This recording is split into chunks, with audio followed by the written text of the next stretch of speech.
Il-kap nazzjonalista Bernard Grech għadu siket u ma lissen lebda kelma dwar l-argument violenti li seħ fil-kazin nazzjonalista tal-Ħamrun waqt il-Marċ ta' San Gejtanu xarilu.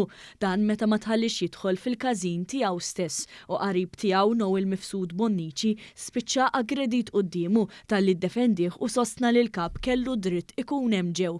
Mifsud Bonnici ġie msawwat min nies fil-kazin qrib l-ex viċi kap Mario De Marco quddiem il-kap stess. Floken li l-vittma li jiġi sekondo kuġin tiegħu Bernard Grech dabbar rasu u mar in-naħa l-oħra ta' triq jippoża għar-ritratti u fil-każin ta' San Giuseppe fejn tala fil-gallerija biex ixejjer lin-nies fil-marċ.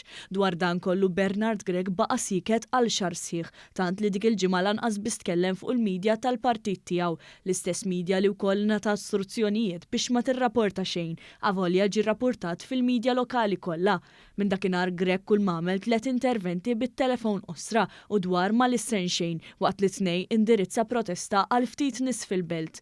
Meta f'konferenza tal-aħbarijiet One News taqsa dwar dan lid-deputat nazzjonalista Darin Karabot li hu qrib tal-kap qal li din hi bispin tal-Kamra tal-Aħbarijiet tagħna dan minkejja li martu bint il-vittma kitbu fuq il-midja soċjali fejn ġabu ritratt ta' Mifsud Bonnici rikoverat fl-Isptar Mater Dei fejn kellha ssirlu operazzjoni maġġuri f'Sieq u l-Leminija apparti ġrieħi oħrajn.